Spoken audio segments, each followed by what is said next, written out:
नमस्कार फ्रेंड्स, कैसे हैं आप सब। आशा करती हूँ सभी बहुत अच्छे होंगे। मैं पूजा वेलकम करती हूँ आप सभी का आपके अपने यूट्यूब चैनल अंकित वास्तु ज्ञान में।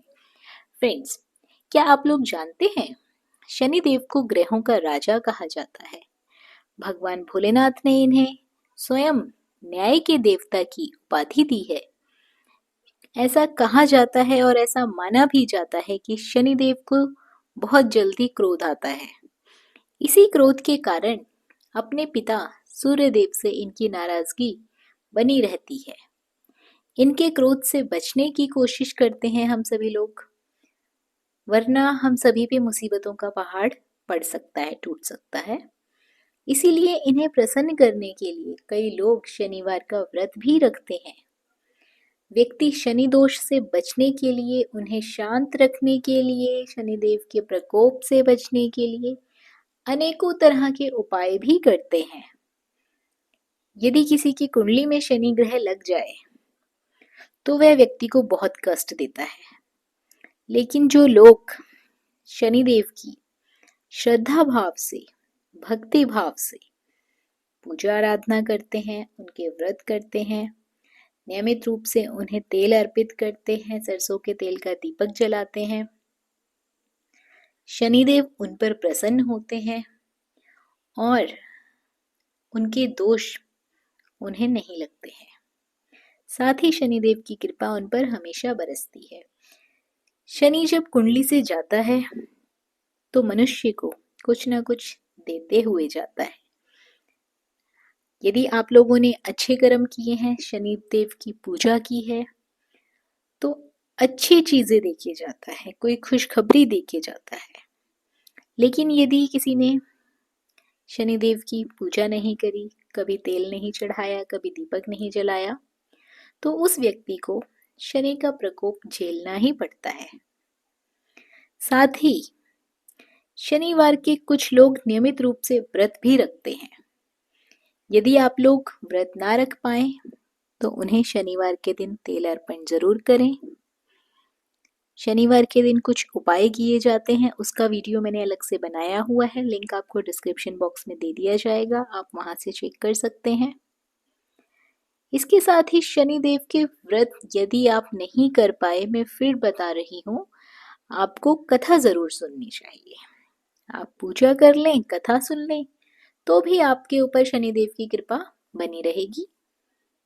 क्योंकि ऐसा माना जाता है कि यदि आपका स्वास्थ्य ठीक नहीं है, आप शनिवार के व्रत ना रख पाए, तो आप पूजा करके कथा श्रवण कर लें, कथा सुन लें, तो आपको पुण्य फलों की प्राप्ति होती है, शनिदेव का आशीर्वाद प्राप्त होता है। तो चलिए फ्रेंड्स, कथा शुरू करते हैं। कथा को अंत तक जरूर सुनिएगा। आशा करती हूँ ये कथा आपको पसंद आएगी। पसंद आए तो वीडियो को लाइक और शेयर जरूर करें। और यदि आप हमारे चैनल पर पहली बार आए हैं, पहली बार ये कथा सुन रहे हैं, इस तरह की जानकारियां आपको भी अच्छी लगती हैं, तो चैनल को सब्सक्राइब अवश्य कर लें। कथा कुछ इस प्रकार है। एक बार सभी 9 ग्रहों सूर्य, चंद्र, मंगल, बुध, बृहस्पति, शुक्र, शनि और राहु केतु में बहस हो रही थी कि कौन सा ग्रह सबसे बड़ा है। सब आपस में लड़ने लगे। तभी सभी देवराज इंद्र के पास पहुंच गए।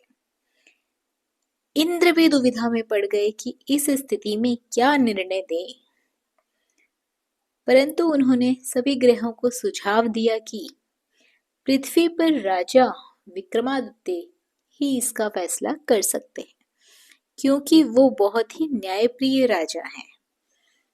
अब सभी ग्रह पृथ्वी पर राजा विक्रमादित्य के पास चले गए और उन्हें अपने आने का कारण बताया। राजा भी उनकी समस्या को सुनकर बहुत परेशान हो गए। उनका चिंतित होना भी लाजमी था, क्योंकि जिसको भी किसी से छोटा बताए वही गुस्सा कर जाए। अब राजा काफी सोच विचार में पड़ गए। सोच विचार करके उन्होंने एक उपाय निकाला। उन्होंने स्वर्ण, रजत, कांस्य, पीतल, शीशा, रागा, जस्ता, अभ्रक और लोहा, इन 9 सिंहासन का निर्माण करवाया। उन्हें उपयुक्त क्रम में रख दिया गया और सभी ग्रहों से निवेदन किया कि वे अपने अपने क्रम अनुसार सिंहासन पर आसन ग्रहण करें। शर्त रखी गई कि सबसे अंतिम में सिंहासन पर जो आसन ग्रहण करेगा वही सबसे छोटा माना जाएगा, जिसकी वजह से शनिदेव सबसे बाद में आसन प्राप्त कर सके और सबसे छोटे कहलाए। क्रोध के आवेश में आकर शनिदेव ने सोचा कि राजा ने ये सब जानबूझकर किया है। कुपित होकर राजा से कहा कि राजा, तू मुझे नहीं जानता। सूर्य 1 राशि 1 महीना, चंद्रमा 1.25 महीने, 2.25 महीने 2 दिन, मंगल 1.5 महीना, बृहस्पति 13 महीने, बुध और शुक्र 1-1 महीने विचरण करते हैं, लेकिन मैं 2.5 से 2.5-7 साल तक रहता हूँ। मैंने बड़े बड़े का विनाश किया है। श्री राम की 6.5 आने पर उन्हें जंगल जंगल भटकना पड़ा था। रावण की आने पर लंका को बांदरों की सेना से उसको परास्त होना पड़ा था। क्रोधित शनिदेव ने राजा से कहा कि अब आपको सावधान रहने की जरूरत है। इतना कहकर शनिदेव कुपित अवस्था में वहां से चले गए।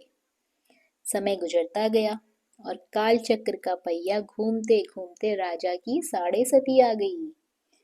तब शनिदेव घोड़ों को सौदागर बनाकर राजा के राज्य में गए। उनके साथ अच्छे नस्ल के बहुत सारे घोड़े थे। जब राजा को सौदागर के घोड़ों का पता चला तो अश्वपाल को अच्छे घोड़े खरीदने के लिए भेजा गया। अश्वपाल ने कई अच्छे घोड़े खरीदे। इसके अलावा सौदागर ने उन्हें उपहार स्वरूप एक सर्वोत्तम नस्ल के घोड़े का राजा की सवारी हेतु दिया। राजा विक्रमादित्य जैसे ही उस घोड़े पर बैठे, वह सरपट वन की ओर भागने लगा। जंगल के अंदर पहुंचकर वे घोड़ा गायब हो गया। अब क्या था, भूखा प्यासा राजा जंगल में भटकने लगा। अचानक उन्हें एक ग्वाला दिखाई दिया, जिसने राजा की प्यास बुझाई। राजा ने प्रसन्नता से आकर खुश होकर अपनी अंगूठी उस ग्वाले को देकर वे नगर की ओर चले गए। वहां एक सेठ की दुकान पर पहुंचकर उन्होंने जल ग्रहण किया, अपना नाम वीका बताया। भाग्यवश उस दिन सेठ की खूब आमदनी हुई। सेठ खुश होकर अपने साथ उन्हें घर लेकर गया। सेठ के घर में खूंटी पर एक हार टंगा हुआ था, जिसको खूंटी निगल रही थी। कुछ ही देर पर हार पूरी तरह से गायब हो गया। सेठ वापस आया तो हार गायब था। उसे लगा कि वीका ने ही उसे चुराया है। सेठ ने वीका को कोतवाल से पकड़वा दिया और दंड स्वरूप राजा उसे चोर समझकर हाथ पैर कटवा दिए। अपंग अवस्था में उसे नगर के बाहर फेंकवा दिया गया। तभी वहां से एक तेली निकल रहा था, जिसको वीका पर दया आ गई। उसने वीका को अपनी गाड़ी में बिठा लिया और वीका अपनी जीप से बैलों को हाँकने लगा। कुछ समय के बाद राजा की शनि दशा समाप्त हो गई। वर्षा काल आने पर वीका मल्हार गाने लगा। एक नगर की राजकुमारी मन भावनी ने मल्हार सुनकर मन ही मन प्रण कर लिया कि जो भी इस राग को गा रहा होगा वह तो उसी से विवाह करेगी।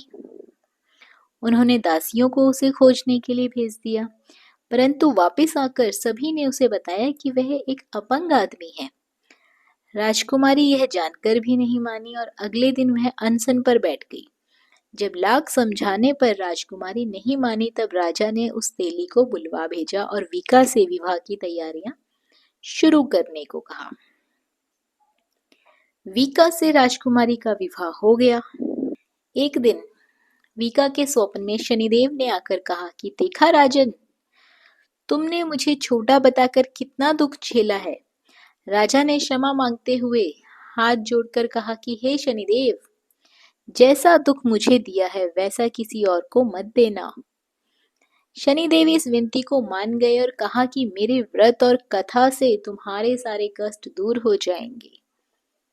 जो भी नित्य मेरा ध्यान करेगा, चींटियों को आटा डालेगा, उसकी सभी मनोकामनाएं पूर्ण होंगी।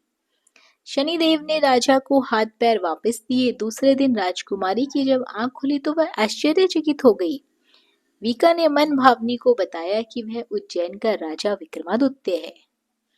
मन भावनी खुशी से फूले नहीं समा रही थी। राजा और नगरवासी सभी अत्यंत प्रसन्न हुए। सेठ ने जब ये बात सुनी तो पैरों पर गिरकर क्षमा मांगने लगे। राजा ने कहा कि ये सब मुझे शनिदेव के प्रकोप से प्रभाव से हुआ था, इसमें किसी का कोई दोष नहीं है। सेठ ने निवेदन करते हुए कहा कि मुझे शांति तभी मिलेगी जब आप मेरे घर चलकर भोजन ग्रहण करेंगे। सेठ ने कई प्रकार के व्यंजन से राजा का सत्कार किया। जब राजा भोजन कर रहे थे तभी जो खूंटी हार निकल कर गई थी, वही खूंटी अब हार को उगल रही थी। सेठ ने अनेक मोहरे देकर राजा का धन्यवाद किया और अपनी कन्या श्री कुंवारी से प्राणी ग्रहण करने का निवेदन किया। राजा ने सहर्ष स्वीकार कर राजा अपनी दोनों रानियों मनभावनी और श्री कुंवारी को लेकर उज्जैन नगरी लौट गए। सारे नगर में दीपमाला और खुशी मनाई गई। राजा ने घोषणा करते हुए कहा कि मैंने शनिदेव को सबसे छोटा बताया था, लेकिन असल में सबसे सर्वोपरि तो वही है। तब से सारे राज्य में शनिदेव की पूजा और कथा नियमित रूप से होने लगी।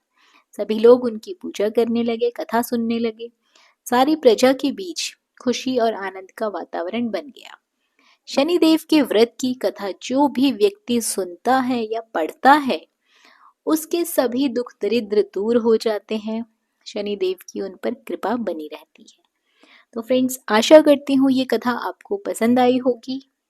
उम्मीद करती हूँ कि शनिदेव की पूजा भी आप भी लोग भी करेंगे, ताकि हम सबके कष्ट दूर हो सके।